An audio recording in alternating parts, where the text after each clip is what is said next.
Hello friends, welcome to विद द कुलम ऑनलाइन क्लासेस। आज की क्लास में अनुपात और समानुपात यानी रेशियो एंड प्रोपोर्शन के अंतर्गत हम लोग डिस्कस करने वाले हैं मध्यानुपाती, तृतीयानुपाती, चतुर्थानुपात और मिश्र अनुपात निकालना कैसे निकालते हैं। इसके बारे में मैं आपको बहुत आसान तरीके से आज की क्लास में समझाऊंगा। देखिए, ये जो टॉपिक होते हैं ना, इस पे स्टूडेंट ध्यान नहीं देता है और ये एग्जाम के काफ़ी इंपॉर्टेंट टॉपिक होते हैं, तो इनको सीखना बहुत ही ज़रूरी है और इतना कुछ टफ भी नहीं होता है। ठीक है, डिस्क्रिप्शन में मैंने बता दिया है कि ये स्टार्ट कहाँ से कौन सा टॉपिक होगा, तो आप लोग अगर जानते हैं तो आप लोग स्किप करके आगे बढ़ सकते हैं। बेसिक विद्यार्थियों के लिए मैं यहाँ से स्टार्ट कर रहा हूँ कि एक्चुअली में अनुपात क्या है, फिर उसके बाद हम लोग डिस्कस करेंगे मध्यानुपाती, तृतीयानुपाती, चतुर्थानुपात और मिश्र अनुपात के बारे में। तो सबसे पहले मैं आपको बताता हूँ कि अनुपात क्या होता है। देखिए, सबसे पहले जब हम अनुपात के बारे में जानते हैं तो अनुपात होता क्या है।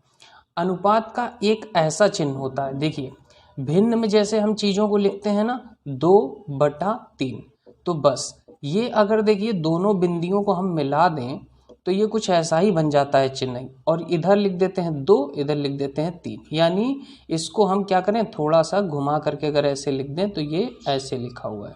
ठीक है, और इनकी जगह अगर हम बिंदी लगा दें तो ये 2/3 ऐसे लिखा जाता है, तो ये अनुपात होता है। 6/8, तो क्या ये अनुपात है? देखिए इसको हम कैसे लिखेंगे, 6 और इन बिंदियों को अगर मिला दें तो 6/8 ऐसे लिखा हुआ है ना। तो अगर इसको कट रहा हो तो काट लीजिए, तो देखिए ये किसी से कट रहा है, तो ये 2 से कट रहा है, 2 3 6, 2 4 8, तो ये कहलाएगा अनुपात। यानी जब कट जाएगा ना तो ये कहलाएगा अनुपात, 3/4। बात समझ में आ गई? तो अनुपात समझ में आ गया। समानुपात क्या होता है? समानुपात का मतलब ही देखिए यहाँ से वर्डिंग ही आ रही है, समानुपात। और मैंने आपको बता रखा है याद कुछ नहीं करना, केवल शब्दों से ही सारा कुछ आपको दिमाग में रखना है। यहाँ शब्द देखिए कह रहा है समान अनुपात, अगर इसको तोड़ेंगे, संधि विच्छेद करेंगे तो समान अनुपात, यानी कौन सा अनुपात? समान अनुपात। तो ऐसे अनुपात जो बराबर हों वो कहलाते हैं समानुपात। जैसे देखिए समानुपात का चिन्ह ध्यान रखिएगा, ऐसा होता है, ए ऐसा। अब अगर हम इन दोनों को देखिए मिला दें ऐसे तो ये बराबर का चिन्ह दिखाता है।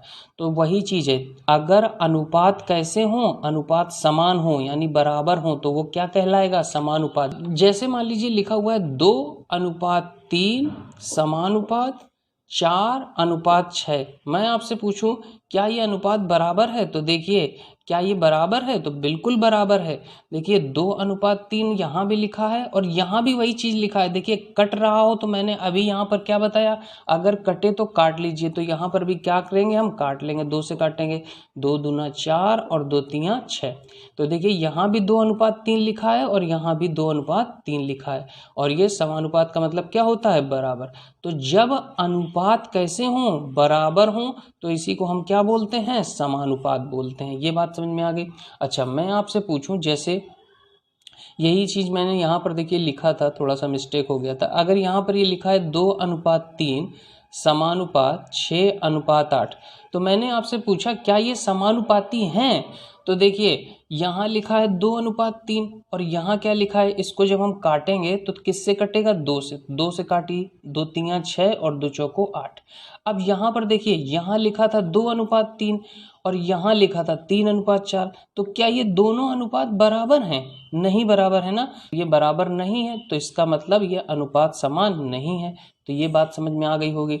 ठीक है, और एक क्वेश्चन लेते हैं। जैसे मान लीजिए मैंने आपसे कहा कि 3/4 क्या 6/8 समानुपाती हैं? तो देखिए आपने कहा ये 3/4 लिखा है, और अगर ये भी बराबर हो 3/4 तो फिर ये समानुपाती कहलाएंगे। तो इसको हम किससे काट लेंगे? 2 से काट लेंगे। देखिए 2 तियां 6 और 2 चौको 8, तो देखिए ये भी अनुपात क्या हो गया? बराबर हो गया। ये भी 3/4, ये भी 3/4, तो हम कह सकते हैं कि 3/4 समानुपात है किसके? 6/8 के।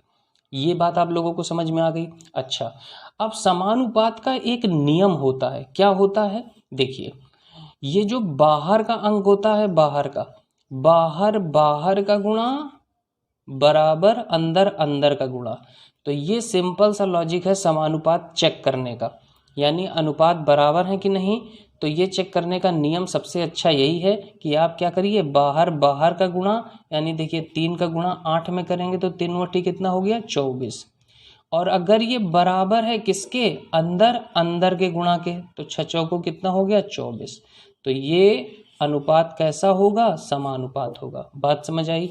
जैसे मैंने आपसे पूछा, अच्छा बताइए कि 4:3 6:5 क्या ये समानुपाती हैं। तो आपने कहा कि ऐसा करते हैं, बाहर बाहर का गुणा अंदर अंदर का गुणा कर लेते हैं।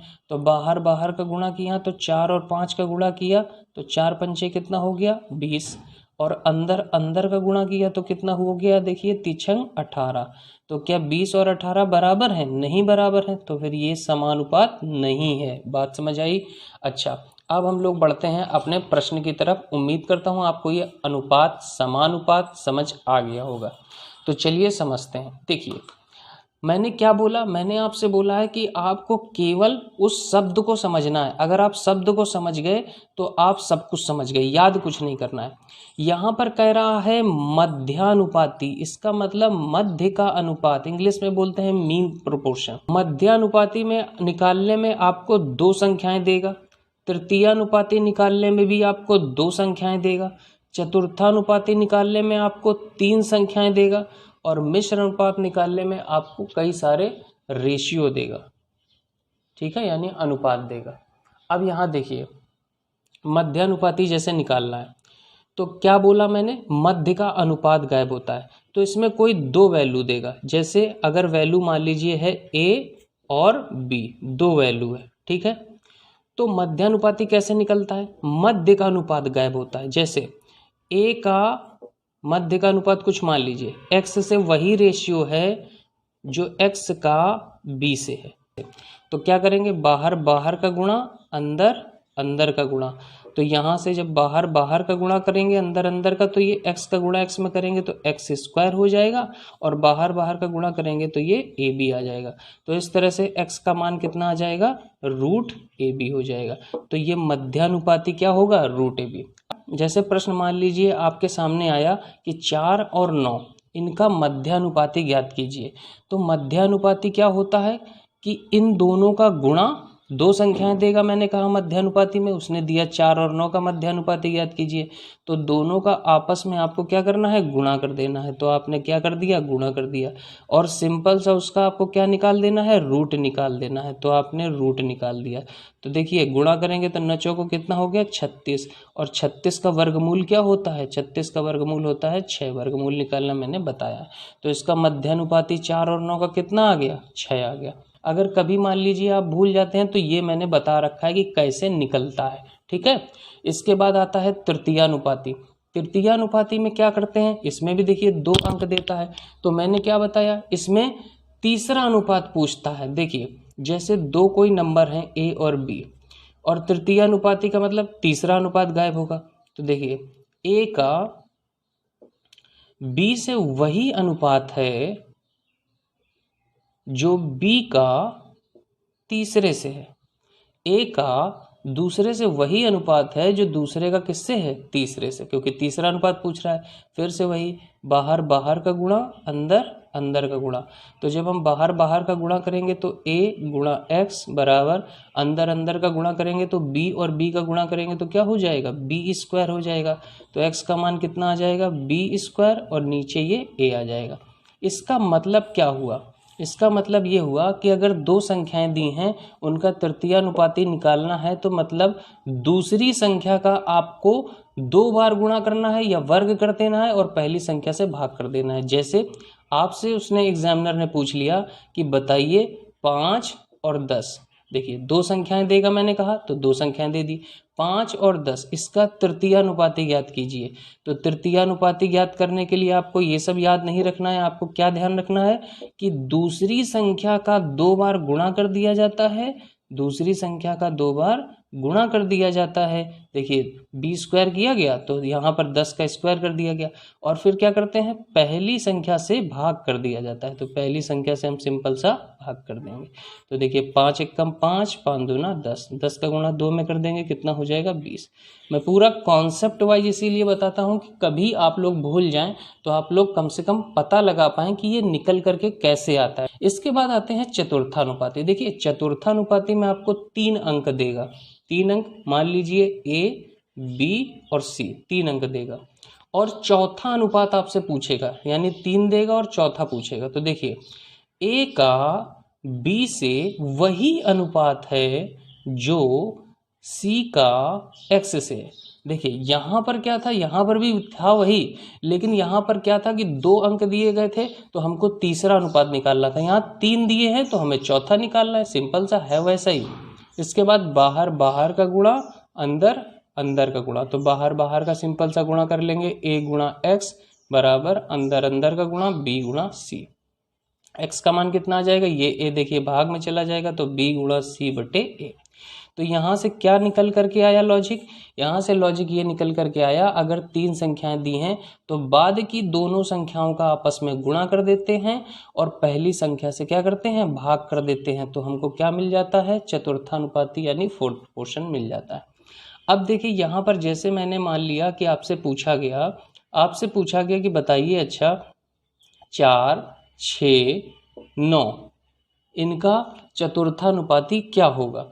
तो क्या किया आपने किया कि भाई बाद की जो 2 संख्याएं, ये a है, ये b है, ये c है, तो बाद की 2 संख्याओं का आपस में गुणा कर दीजिए। तो 6 और 9 का आपस में आपने गुणा कर दिया और पहली संख्या से आपने क्या कर दिया, भाग कर दिया। ठीक है, तो देखिए काट लेते हैं, 2 से काटेंगे, 2 दूना 4, 2 तीन 6, 9 त्रिक कितना हो गया 27/2। तो 27/2 अगर ऑप्शन में है तो आप ये लगाइए, अगर दशमलव में है तो इसको जब हम भाग करेंगे तो देखिए कितना हो जाएगा, 2 एकम 2, 2 तीन 6, 2 पंचे 10, 13.5। ठीक है, ये बात समझ में आ गई। मिश्र अनुपात में मैंने बताया कि इसमें अनुपात आपको देगा कई सारे, जैसे उसने कहा बताइए, कई सारे अनुपात दे सकता है कि a अनुपात b, c अनुपात d, e अनुपात f, यानी कई सारे आपको इसमें अनुपात दे सकता है। ठीक है, तो देखिए आपको करना क्या होता है, मिश्र का मतलब ही है मिश्र यानी मिला जुला। मिश्र का मतलब क्या, जोड़ देना। अब देखिए वही काम यहाँ करना है। पहले वाले देखिए a b दिया है, c d दिया है, e f दिया है, तो पहले अंक का पहले अंक से गुणा, तो a गुणा c गुणा e अनुपात मिश्र कर देना है, यानी सब जोड़ देना है। दूसरे का दूसरे वाले से गुणा, b d और f, तो b गुणा d गुणा f। बस आपको सिंपल सा यही करना है, पहले का पहले से गुणा, दूसरे का दूसरे से गुणा, बस वो अनुपात जो निकलेगा वो मिश्र अनुपात। एग्जाम्पल से समझते हैं। अब आपके सामने जैसे कहा गया कि बताइए 2:3, 5:7 और 6:9, 6:7 का मिश्र अनुपात ज्ञात कीजिए। तो देखिए पहले का गुणा, पहला अंक इसमें क्या है 2, इस रेशियो का पहला अंक क्या है 5, इस रेशियो का पहला अंक क्या है 6, तो इन सब का आपस में गुणा, फिर क्या करेंगे अनुपात का चिन्ह लगाएंगे और दूसरे अंक का गुणा, तो 3 गुणा 7 गुणा 7। ठीक है, अब जो कटे काट लीजिए। देखिए कुछ कटेगा, यहाँ 2 से इधर तो कुछ कटेगा नहीं, 5 से इधर कुछ नहीं कटेगा, इस 6 से, ये 3 से कट सकता है, तो 3 एकम 3 और 3 दूना 6। अब आपस में सबका गुणा कर लीजिए, 2 पंचे 10, दूनी कितना हो गया 20, और यहाँ से आपस में कितना हो गया 7 सत्ते 49। तो अनुपात क्या आ गया 20:49। तो इसका मिश्र अनुपात क्या होगा, मिश्र अनुपात होगा 20:49। तो एक बार रिवीजन करवा देते हैं सारी चीज़ों का। मध्यानुपाती में 2 संख्याएं, तृतीयानुपाती में 2 संख्याएं, चतुर्थानुपाती में 3 संख्याएं और मिश्र अनुपात में कई सारे अनुपात देता है। मध्यानुपाती निकालने में जो 2 संख्याएं देता है उन दोनों का हमको आपस में गुणा कर देना होता है और उसका वर्गमूल निकाल देना है, सिंपल सा। तृतीयानुपाती निकालने में क्या करना है, तृतीयानुपाती में आपको जो दूसरी संख्या दी है उसका 2 बार गुणा कर देना है और पहली संख्या से क्या करना है, सिंपल सा भाग कर देना है। चतुर्थानुपाती में चौथा अनुपात आपसे पूछता है, यानी बाद की दोनों संख्याओं का आपस में गुणा कर देना है और पहली संख्या से आपको भाग कर देना है। मिश्र अनुपात में क्या करना है, कई सारे आपको अनुपात देगा तो आपको पहले अंक का गुणा करना है, दूसरे का गुणा करना है। इस तरह से हम लोग मिश्र अनुपात निकाल सकते हैं। उम्मीद करता हूँ आज की क्लास में आप लोगों ने अनुपात, समानुपात क्या है, मध्यानुपाती, तृतीयानुपाती, चतुर्थानुपाती, मिश्र अनुपात कैसे निकालते हैं, इन सारी चीज़ों को आप लोग समझ गए होंगे। तो आने वाले किसी भी एग्जाम में अगर इस टाइप का क्वेश्चन आता है तो आप लोग आसानी से उसको कर पाएंगे। तो अगर आपको ये वीडियो पसंद आए तो आप लोग लाइक जरूर किया करिए, और अगर चैनल पर नए हैं तो सब्सक्राइब जरूर करें, बेल आइकन भी प्रेस कर लें, जिससे जब नया वीडियो अपलोड हो तो आप लोगों तक नोटिफिकेशन पहुंच जाए। तो चलिए मिलते हैं नेक्स्ट वीडियो में किसी नए और कॉन्सेप्ट को लेकर के। Okay, thanks for watching guys.